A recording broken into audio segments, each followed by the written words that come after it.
Hello दोस्तों, कैसे हो आप लोग। मेरा नाम है प्रेम और स्वागत है आपका मेरे यूट्यूब चैनल पे। दोस्तों आज हम पढ़ने वाले हैं क्लास 10th मैथ पार्टों का चैप्टर नंबर 5 जिसका नाम है कोऑर्डिनेट ज्योमेट्री।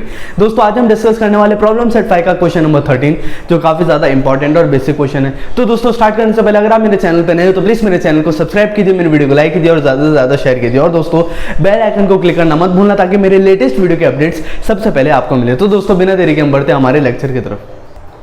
तो दोस्तों हमारे जो क्वेश्चन नंबर 13 है उसमें हमें ट्राइंगल ABC के वर्टाइसेस दिए हुए, उनके कोऑर्डिनेट्स दिए हुए और हमें पूछा गया है मेडियंस की लेंथ। ठीक है, हमें पूछा गया है मेडियंस की लेंथ। तो सबसे पहले मेडियंस क्या होते हैं। अभी अगर मैंने ट्राइंगल ड्रॉ कर लिया, समझ लो ABC, अगर मैं वर्टाइस A से साइड BC के ऊपर अगर एक लाइन ड्रॉ करूं जो साइड BC को 2 इक्वल पार्ट्स में डिवाइड कर रहे हैं, तो ये जो साइड BC के ऊपर जो मैंने लाइन ड्रॉ की है वो उसका मेडियन रहेगा। मतलब क्या ये मेडियन है, इसको नाम दे देता हूँ मैं AD। ठीक है, जो लाइन AD मैंने साइड BC के ऊपर डिवाइड मतलब जो ड्रॉ की है और वो साइड BC को 2 इक्वल पार्ट्स में डिवाइड कर रहे हैं, मतलब क्या ये जो हमारा लाइन AD है वो एक मेडियन है। ठीक है, उसी तरीके से मैं हर एक वर्टाइसिस का मेडियंस ड्रॉ कर लूंगा उनके ऑपोजिट साइड्स के ऊपर। मतलब क्या B से मेडियन ड्रॉ कर ली AC के ऊपर, C से मेडियन ड्रॉ कर ली AB के ऊपर। ठीक है, ये इनका इंटरसेक्टिंग पॉइंट है, कॉमन पॉइंट है। ठीक है, अभी मतलब कि अगर मैंने C वर्टाइस से अगर लाइन AB साइड AB के ऊपर मैंने अगर एक मेडियन ड्रॉ की है तो इसका मतलब क्या, ये AB को 2 इक्वल पार्ट्स में डिवाइड करता है। ठीक है, तो मतलब क्या AF और FB दोनों के लेंथ इक्वल हो जाएंगे, इसमें BD और DC के लेंथ इक्वल हो जाएंगे। इधर AF और FB के लेंथ इक्वल हो जाएंगे, इधर BD और DC के लेंथ इक्वल हो जाएंगे इस सिनेरियो के लिए, क्योंकि मैंने वर्टाइस A से साइड BC के ऊपर एक मेडियन ड्रॉ की जिसका नाम है AD। इधर मैंने साइड AC के ऊपर BE मेडियन ड्रॉ की है, तो जो AC को 2 इक्वल पार्ट्स में डिवाइड कर रहा है, मतलब क्या AE और EC 2 इक्वल लेंथ हो जाएंगे, मतलब क्या दोनों बराबर आ जाएंगे। तो दोस्तों हमें इसी का फायदा उठाना है। मतलब कैसे, क्या अगर ये पॉइंट E है वो AC को 2 इक्वल पार्ट्स में डिवाइड कर रहा है, मतलब क्या ये जो हमारा पॉइंट E है वो साइड AC का मिड पॉइंट है। जो हमारा पॉइंट E है वो साइड AC का मिड पॉइंट है। कैसे, क्योंकि वो साइड AC को 2 इक्वल पार्ट में डिवाइड कर रहा है। अगर कोई भी चीज किसी भी लाइन को 2 इक्वल पार्ट्स में डिवाइड करती है, कोई भी पॉइंट किसी भी लाइन को 2 इक्वल पार्ट्स में डिवाइड करता है तो वो उसका मिड पॉइंट रहता है। तो ये हमारा मिड पॉइंट है, क्यों, क्योंकि ये साइड AC को 2 इक्वल पार्ट्स में डिवाइड कर रहा है। तो हम लोग क्या करेंगे, ये हमारा मिड पॉइंट है। तो इसी तरीके से जो हमारा पॉइंट D है वो साइड BC का मिड पॉइंट है, क्योंकि वो BC को 2 इक्वल पार्ट्स में डिवाइड कर रहा है, BD और DC। ठीक है, हमारा F वो साइड AB का मिड पॉइंट है, जो हमारे साइड को AB को AF और FB 2 इक्वल पार्ट्स में डिवाइड कर रहा है। तो दोस्तों हम इसी प्रॉपर्टी का फायदा लेंगे और सबसे पहले E, D और F के कोऑर्डिनेट्स निकालेंगे। कैसे, देखो मिड पॉइंट फार्मूला से। मिड पॉइंट फार्मूला क्या रहता है, किसी भी साइड का अगर मिड पॉइंट दिया हुआ हो, मिड पॉइंट हो और हमें उस साइड के कोऑर्डिनेट्स दिए हुए, तो हम उसका मिड पॉइंट फाइंड आउट कर सकते हैं मिड पॉइंट फार्मूला से। ठीक है, हम मिड पॉइंट फार्मूला से E, D और F के क्या करेंगे, कोऑर्डिनेट्स फाइंड आउट कर लेंगे। उसके बाद में क्या, हमें मेडियंस के कितने लेंथ है वो पूछेंगे। हमारे पास में 3 मेडियंस है, AD, FC और EB। हमारे पास में AD है एक मेडियन, दूसरा है हमारे पास में BE और उसके बाद में है हमारा FC। ठीक है, हमें इनके लेंथ फाइंड आउट करने। कैसे फाइंड आउट करेंगे, हमें डिस्टेंस फॉर्मूला अप्लाई करना पड़ेगा। अगर हमें E, D और F के कोऑर्डिनेट्स पता चल गए तो हमारे पास में ABC के ऑलरेडी कोऑर्डिनेट्स हमारे पास में अवेलेबल है, A के कोऑर्डिनेट, B के कोऑर्डिनेट और C के कोऑर्डिनेट। ठीक है, तो हम क्या करेंगे, डिस्टेंस फॉर्मूला अप्लाई करेंगे। B और E के बीच में का डिस्टेंस अगर हमने निकाल लिया तो मतलब क्या वो मेडियन BE का लेंथ होगा। अगर हमने A और D के बीच में का डिस्टेंस निकाल लिया तो वो लेंथ, ये जो हमारा AD मेडियन है उसका लेंथ होगा। अगर हमने F और C के बीच में का डिस्टेंस निकाल लिया डिस्टेंस फार्मूला से तो वो F और C का लेंथ होगा। तो दोस्तों हम इसी तरीके से सॉल्व करने वाले। कैसे, हमें ABC के वर्टाइसेस जो है ट्रायंगल के उनके कोऑर्डिनेट्स दिए हुए, हम क्या करेंगे E, D और F निकालेंगे मिड पॉइंट फार्मूला के थ्रू। अगर हमने E, D और F निकाल लिया उसके बाद में हम क्या करेंगे, डिस्टेंस फार्मूला के थ्रू BE, AD और FC का लेंथ निकालेंगे। ठीक है, तो दोस्तों ये था ओवरव्यू हम कैसे क्वेश्चन को सॉल्व करने वाले। तो दोस्तों हम बढ़ते हैं हमारे क्वेश्चन की तरफ।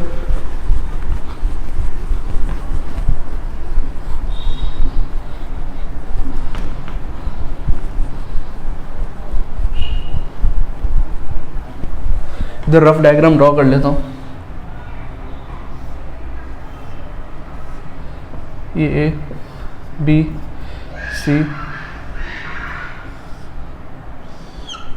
थोड़ा सा बरोबर नहीं आ रहा, फिर भी आप थोड़ा एडजस्ट करके ले लो क्योंकि रफ डायग्राम है ये।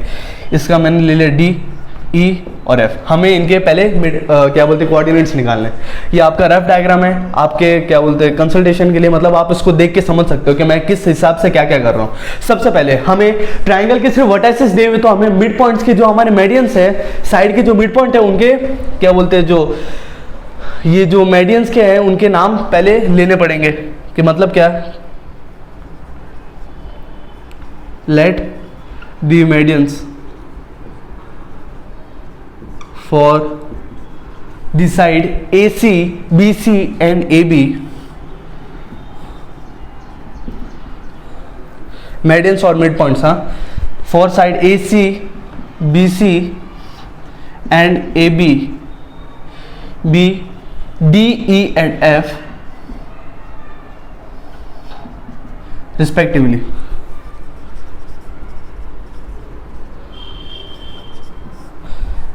मतलब क्या, साइड ए बी ए सी का मिड पॉइंट रहेगा डी, बी सी का रहेगा ई और ए बी का रहेगा एफ। सबसे पहले इनका मतलब इनका नाम लेना जरूरी था ताकि हम इसका आंसर निकाल सके आसानी से। ठीक है, तो हमने क्या किया, हमने ए सी का मिड पॉइंट पकड़ लिया डी, बी सी का पकड़ लिया ई और ए बी का एफ, मतलब मेडियंस के नाम ले लिए। ठीक है, अभी हम क्या करेंगे, सबसे पहले ए बी और सी के कोऑर्डिनेट्स लिख के ले लेंगे। ए के कोऑर्डिनेट्स क्या रहेगा हमारा, -1 और 1, उसमें से -1 रहेगा हमारा x1 और 1 रहेगा हमारा y1। ठीक है, फर्स्ट सिनेरियो के लिए सबसे पहले हमें d के मिड पॉइंट निकालने रहेंगे ना, मतलब d के कोऑर्डिनेट्स निकालने रहेंगे। d हमारा a c का मिड पॉइंट है, तो हम क्या करेंगे, सबसे पहले a और c के कोऑर्डिनेट्स पकड़ेंगे और d जो हमारा मिड पॉइंट है उसको x और y पकड़ेंगे। a के कोऑर्डिनेट्स को पकड़ेंगे x1 y1, c के कोऑर्डिनेट्स को पकड़ेंगे x2 y2। फिर हम क्या करेंगे, d के कोऑर्डिनेट्स निकालेंगे मिड पॉइंट फार्मूला के थ्रू, क्योंकि ये d जो है वो साइड ac का मिड पॉइंट है। तो हमने a के कोऑर्डिनेट्स को पकड़ लिया x1 y1, c के कोऑर्डिनेट्स को पकड़ेंगे x2 y2। ठीक है, सी के कोऑर्डिनेट्स क्या है, किधर है हमारा, ये 3 और 5, ये हो जाएगा हमारा 3 और 5। 3 है हमारा x2 और 5 है हमारा y2। हमें d के कोऑर्डिनेट फाइंड आउट करने हैं, तो उनको हमने ले लिया x और y। अभी हम क्या करेंगे, मिड पॉइंट फार्मूला अप्लाई करेंगे और d के कोऑर्डिनेट्स निकालेंगे। x is equal to, mid point formula क्या है हमारा, x is equal to x1 plus x2 upon 2।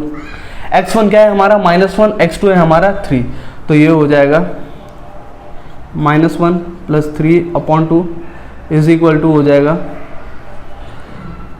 2 upon 2। तो दोस्तों 2 अपॉन 2 तो आंसर 1 ही आता है।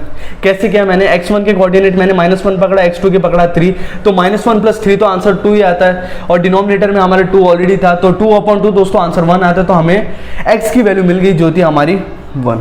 ठीक है, अभी y की, y is equal to y1 plus y2 upon 2। ठीक है, y1 क्या है हमारा 1, y2 है हमारा 5, तो ये हो जाएगा 1 प्लस 5 अपॉन 2, ये हो जाएगा 6 अपॉन 2, और दोस्तों 6 अपॉन 2 आंसर आता है 3। तो हमें y की भी वैल्यू मिल चुकी है जो है हमारा 3। तो दोस्तों हमारे जो d है उसके कोऑर्डिनेट्स हैं हमारे, d के कोऑर्डिनेट्स है हमारा 1 और 3, तो d के कोऑर्डिनेट्स हमारा 1 और 3 है। हमने d के कोऑर्डिनेट्स फाइंड आउट कर लिया। अभी हम क्या करेंगे, पॉइंट ई के कोऑर्डिनेट्स फाइंड आउट करेंगे। पॉइंट ई हमारा क्या है, साइड बीसी का मिड पॉइंट है, तो हम क्या करेंगे, मिड पॉइंट फॉर्मूला के थ्रू पॉइंट ई के मिड पॉइंट्स मतलब कोऑर्डिनेट्स फाइंड आउट करेंगे। ठीक है, अभी इस सिचुएशन के लिए हमारे जो बी के कोऑर्डिनेट्स रहेंगे वो रहेगा x1 y1, सी के कोऑर्डिनेट्स रहेगा x2 y2 और ई के कोऑर्डिनेट्स रहेंगे x और y। ठीक है, तो अभी बी के कोऑर्डिनेट्स क्या है हमारा 5 -3, उसमें से 5 को हमने ले लिया x1 और -3 को हमने ले लिया y1। ठीक है, सी के कोऑर्डिनेट्स हमारा एज यूजुअल x2 y2 क्या थे हमारे 3 और 5। 3 को ले लिया हमने x2 और 5 को ले लिया हमने y2। अभी हमें क्या, किसके कोऑर्डिनेट्स फाइंड आउट करने, ई के, क्योंकि ई हमारा साइड बीसी का मिड पॉइंट है, उसको हमने ले लिया x और y। ठीक है, अभी हम क्या करेंगे, x और y की वैल्यू फाइंड आउट करेंगे मिड पॉइंट फार्मूला के थ्रू। x is equal to x1 plus x2 upon 2। ठीक है, x1 क्या था हमारा, x1 था हमारा 5 और x2 था हमारा 3, तो ये हो जाएगा हमारा 5 प्लस 3 अपॉन 2 जो होता है हमारा 8 अपॉन 2, तो ये आ गया हमारा आंसर 4 y के लिए, 4 x के लिए। ठीक है, अभी y का फॉर्मूला क्या आएगा, y1 प्लस y2 अपॉन 2। अभी y1 क्या था दोस्तों हमारा -3 और y2 था हमारा +5, तो ये हो जाएगा हमारा -3 प्लस 5 अपॉन 2, ये आ जाएगा 2 अपॉन 2, 2 अपॉन 2, तो 2 अपॉन 2 हो गया 1। तो हमें y के भी कोऑर्डिनेट्स मिल चुके जो है हमारा 1। तो मैं लिख देता हूँ e के कोऑर्डिनेट्स जो थे हमारे x और y, ठीक है, उसमें से x की वैल्यू है हमारी 4 और y की वैल्यू है हमारी 1, ठीक है। तो हमने लिख दी e के कोऑर्डिनेट्स जो थे हमारे 4 और 1, और हमने d के कोऑर्डिनेट्स लिखे नहीं तो d के भी कोऑर्डिनेट्स लिख देता हूँ। d के कोऑर्डिनेट्स क्या थे हमारे 1 और 3।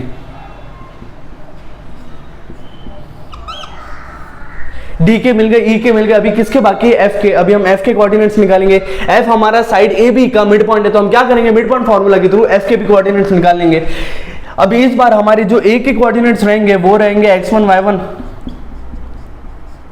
y1 और बी के कोऑर्डिनेट्स रहेंगे x2 y2, ठीक है। अभी ए के कोऑर्डिनेट्स कौन से थे हमारे -1 1, ये देखो आप -1 और 1, और बी के 5 और -3, तो हो जाएगा -1 और 1, ये हो जाएगा 5 और -3। अभी हम क्या करेंगे मिड पॉइंट फार्मूला अप्लाई करेंगे जो है हमारा x is equal to x1 plus x2 upon 2, ठीक है। x1 क्या है हमारा -1, x2 क्या है हमारा +5, तो ये हो जाएगा -1 प्लस 5 अपॉन 2, जो हो जाएगा हमारा 4 अपॉन 2। और दोस्तों 4 अपॉन 2 आंसर आता है 2, तो हमें x की वैल्यू मिल गई जो है हमारी 2। अभी हम क्या करेंगे y के लिए निकालेंगे, y is equal to y1 plus y2 upon 2। y1 क्या है हमारा, y1 है 1 और y2 है हमारा -3, तो ये हो जाएगा हमारा 1 -3 अपॉन 2, तो ये हो जाएगा हमारा -2 अपॉन 2, ठीक है, -2 अपॉन 2।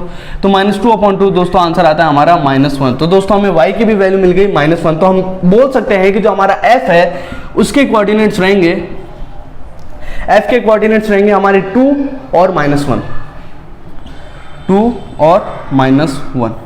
तो दोस्तों हमने 50% क्वेश्चन का सॉल्व कर लिया। हमने क्या किया, सबसे पहले हमें पता है कि जो हमारा पॉइंट डी है वो साइड AC का मिड पॉइंट है, पॉइंट ई BC का मिड पॉइंट है और पॉइंट F AB का मिड पॉइंट है। तो हमने क्या किया मिड पॉइंट फार्मूला के थ्रू हमने D के कोऑर्डिनेट्स निकाले, E के कोऑर्डिनेट्स निकाले और F के कोऑर्डिनेट्स निकाले। कैसे, सबसे पहले हमने फर्स्ट सिनेरियो के लिए A के कोऑर्डिनेट्स पकड़ा x1 y1, C के कोऑर्डिनेट्स पकड़ा x2 y2, फिर D के कोऑर्डिनेट्स हमें फाइंड आउट करना था मिड पॉइंट फार्मूला के थ्रू, तो हमने क्या किया उसके कोऑर्डिनेट्स को पकड़ा x और y, ठीक है। x के मिड पॉइंट के फॉर्मूला लिख दी जो था हमारा x1 plus x2 upon 2, y is equal to y1 plus y2 upon 2। फिर हमने वैल्यूज पुट की तो हमें d के जो कोऑर्डिनेट्स थे वो मिल गए 1 और 3। उसके बाद में हमने e के लिए मिड पॉइंट फॉर्मूला अप्लाई किया। सेकंड सिनेरियो के लिए हमारे जो b के कोऑर्डिनेट्स थे वो थे हमारे x1 y1, c के कोऑर्डिनेट्स थे x2 y2 और e के कोऑर्डिनेट्स हमें फाइंड आउट करने थे क्योंकि वो पॉइंट e साइड bc का मिड पॉइंट था। तो हमने क्या किया e के कोऑर्डिनेट्स फाइंड आउट करने के वापस मिड पॉइंट फॉर्मूला अप्लाई किया और हमें e की वैल्यू मिल गई जो थी हमारी 4 और 1। उसके बाद में हमने साइड AB के मिड पॉइंट F के लिए, F के कोऑर्डिनेट्स के लिए थर्ड सिनेरियो के लिए A के कोऑर्डिनेट्स पकड़ा है x1 y1, B के x2 y2, फिर हमने मिड पॉइंट फार्मूला के थ्रू सॉल्व किया और हमें F के कोऑर्डिनेट्स मिल गए 2 और -1, ठीक है दोस्तों। अभी हमारे जो नेक्स्ट स्टेप रहेगा उसमें हम क्या करेंगे FC, BD और AE के डिस्टेंस निकालेंगे जो हमारे लेंथ रहेंगे मेडियंस के। तो आप इसका स्क्रीनशॉट ले सकते हो क्योंकि मुझे वो वाला साइड इरेज करना पड़ेगा बोर्ड का फर्दर सॉल्व करने के लिए, पूरा साइड इरेज करना पड़ेगा, तो आप इसका प्लीज स्क्रीनशॉट ले लो। तो दोस्तों हमें पॉइंट DEF के कोऑर्डिनेट्स मिल चुके जो है हमारे D के कोऑर्डिनेट्स 1 3, E के कोऑर्डिनेट्स 4 और 1 और F के कोऑर्डिनेट्स है 2 और -1, ठीक है। अभी हम D के कोऑर्डिनेट्स को पकड़ेंगे x1 y1। दोस्तों कोऑर्डिनेट्स का बहुत ज्यादा इसमें खेल है, हर जगह हर बार अलग अलग कोऑर्डिनेट्स पकड़ने पड़ रहे हैं, तो आप प्लीज ध्यान रखो। ये x1 y1, E के कोऑर्डिनेट्स x2 y2 और F के x3 y3, ठीक है। इनके कोऑर्डिनेट्स पकड़ लिए हमने, डी के कोऑर्डिनेट्स पकड़ लिए x1 y1, E के x2 y2, F के पकड़ लिए x3 y3। तो अभी हम इसी तरीके से पकड़ लेंगे A B और C के वापस से। A के कोऑर्डिनेट्स क्या थे हमारे -1 और 1, इसमें से -1 को पकड़ लिया हमने x4 y4 और B के कोऑर्डिनेट्स जो थे हमारे 5 और -3, इसमें से 5 था हमारा x2, 5 को हमने x5 पकड़ लिया और -3 को पकड़ लिया हमने y5। C की कोऑर्डिनेट्स 3 और 5, 3 के कोऑर्डिनेट्स को पकड़ लिया हमने x6 और फाइव के इसको पकड़ लिया हमने y6। तो अभी हम क्या करेंगे, निकालेंगे डिस्टेंसेस। पहले DB का निकालेंगे, उसके बाद में AE और FC का निकालेंगे। अगर हमने इनके बीच में का डिस्टेंसेस निकाल लिया तो हमें मेडियन के लेंथ मिल जाएंगे। तो हमें क्या करेंगे, सबसे पहले हम DB के डिस्टेंस निकालेंगे, D और B के बीच में का।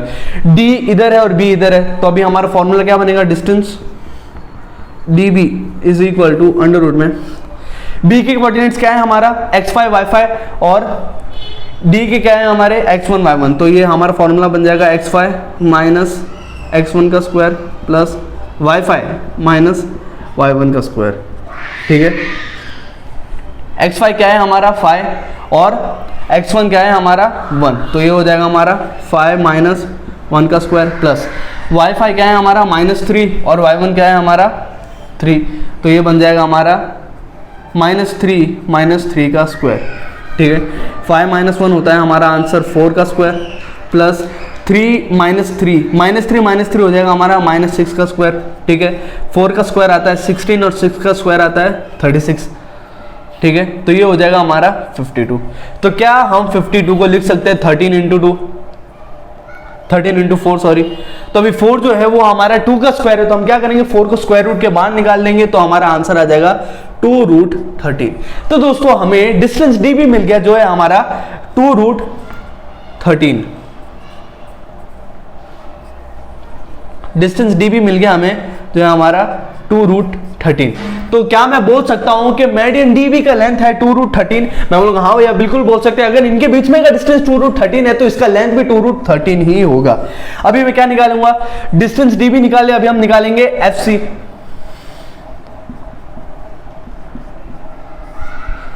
F के कोऑर्डिनेट्स क्या है हमारा x3 y3 और C के कोऑर्डिनेट्स है x6 y6। तो ये बन जाएगा हमारा x6 माइनस x3 का square plus y6 minus y3 का स्क्वायर। ठीक है, x6 क्या है हमारा 3, x3 क्या है हमारा 2, तो ये हो जाएगा हमारा 3 माइनस 2 का स्क्वायर। y6 क्या है हमारा 5, y3 क्या है हमारा -1, तो ये हो जाएगा हमारा 5 माइनस ऑफ -1 का स्क्वायर।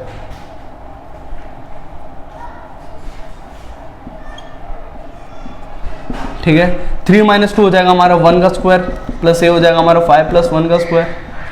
ठीक है, ये हो जाएगा हमारा 1 प्लस 6 का स्क्वायर। ठीक है, 1 प्लस 6 का स्क्वायर आता है दोस्तों 36, हो जाएगा 1 प्लस 36। तो दोस्तों 36 प्लस 1 होता है, हमारा आंसर आता है 37। तो हमारा डिस्टेंस FC है √37। डिस्टेंस हमारा FC है √37। तो क्या मैं बोल सकता हूं कि मेडियन FC का लेंथ है √37? मैं बोलूंगा हाँ भैया बिल्कुल बोल सकते हो, क्योंकि उसका लेंथ वही है। अभी हम क्या करेंगे, निकालेंगे डिस्टेंस D हमने निकाल दिया, FC निकाल दिया, अभी हम निकालेंगे डिस्टेंस AE। अभी AE के कोऑर्डिनेट्स है हमारे, A किधर गया हमारा x4 y4 और हमारा E की कोऑर्डिनेट्स क्या है हमारा x2 y2। तो ये हो जाएगा हमारा x4 माइनस x2 का square plus y4 minus y2 का स्क्वायर, x4 माइनस x2 का square plus y4 minus y2 का स्क्वायर। ठीक है, अब इसमें से हमारा x4 क्या है, x4 है हमारा -1 और x2 है हमारा 4, तो ये हो जाएगा हमारा -1 माइनस 4 का स्क्वायर प्लस y4 क्या है हमारा 1।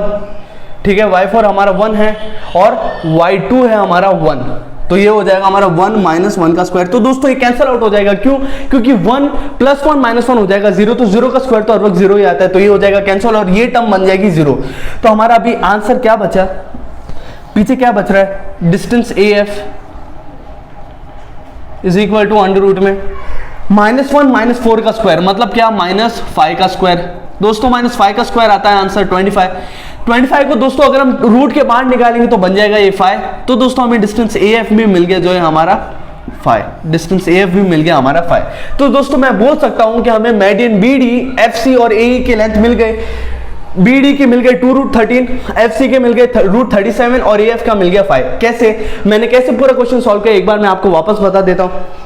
हमें एक ट्राइंगल के वर्टाइसेस और उसके कोऑर्डिनेट्स दिए हुए थे, हमें पता करना था कि उसके जो मेडियंस है उनके लेंथ क्या है। हमने उससे कैसे फाइंड आउट किया, हमने सबसे पहले क्या किया, जो हमारा अगर कोई भी मेडियन अगर किसी भी साइड के ऊपर अगर हम ड्रॉ करते तो वो उस साइड को 2 इक्वल पार्ट्स में डिवाइड करता है। मतलब क्या, पॉइंट डी साइड AC को 2 इक्वल पार्ट्स में डिवाइड कर रहा है, पॉइंट E साइड BC को 2 इक्वल पार्ट्स में डिवाइड कर रहा है, और F AB को 2 इक्वल पार्ट्स में डिवाइड कर रहा है। मतलब क्या, पॉइंट D रहेगा AC का मिड पॉइंट, E रहेगा BC का मिड पॉइंट और F रहेगा AB का मिड पॉइंट। तो हमने क्या किया, हमने मिड पॉइंट फार्मूला के थ्रू D, E और F तीनों के कोऑर्डिनेट्स फाइंड आउट कर लिए। तीनों के कोऑर्डिनेट्स फाइंड आउट करने के बाद में हमें जितने भी पॉइंट्स गिवन थे हमें उन सब के कोऑर्डिनेट्स फाइंड आउट हो गए। अभी हमें क्या, हमारा मेन काम क्या था, मेडियंस के लेंथ फाइंड आउट करना। अभी मेडियंस के लेंथ कैसे फाइंड आउट करेंगे, हमने F और C के बीच में का डिस्टेंस निकाला जो हमारा मेडियंस था। हमारे मेडियंस कौन से FC, AE और BD, हमें उनके लेंथ फाइंड आउट करना है। FC, AE और BD, हमें उनके लेंथ फाइंड आउट करने। हमने क्या किया, डिस्टेंस फार्मूला अप्लाई किया। F और C के कोऑर्डिनेट्स दोनों हमें पता थे तो हमने डिस्टेंस फार्मूला अप्लाई किया और F C के कोऑर्डिनेट्स हमें पता चल गए जो थे √37। फिर हमने BD के लिए डिस्टेंस फार्मूला अप्लाई किया तो हमें BD का लेंथ मिल गया √13। फिर हमने AE के लिए अप्लाई किया, AE के लिए अप्लाई किया तो हमें मिल गया आंसर 5। ठीक है, तो दोस्तों इसी तरीके से हमें इस क्वेश्चन को सॉल्व करना था। तो आप चाहो तो इसका स्क्रीनशॉट ले सकते हो। तो होपफुली आपने ले लिया होगा। दोस्तों आज के लिए सिर्फ इतना ही। आज हमने डिस्कस किया प्रॉब्लम सेट 5 का क्वेश्चन नंबर 13 जो काफी ज्यादा बेसिक और इंपॉर्टेंट क्वेश्चन था, काफी ज्यादा सही क्वेश्चन था क्योंकि इसमें थोड़े स्टेप्स, नंबर ऑफ स्टेप्स ज्यादा थे और इसमें कैलकुलेटिव पार्ट ज्यादा था, इसमें आपके दिमाग लगने के चांसेस ज्यादा थे। तो ये दोस्तों इंपॉर्टेंट क्वेश्चन है काफी, आप इसका प्रैक्टिस करो। अगर आपको एक बार भी समझ में नहीं आता तो आप प्लीज इस वीडियो को वापस देख सकते हो और बार बार अगर आप प्रैक्टिस करोगे तो आपको जरूर समझ में आ जाएगा। तो दोस्तों आज के लिए सिर्फ इतना ही। आप अपना ध्यान रखो, ध्यान से पढ़ाई करते रहो और अपना ध्यान रखो।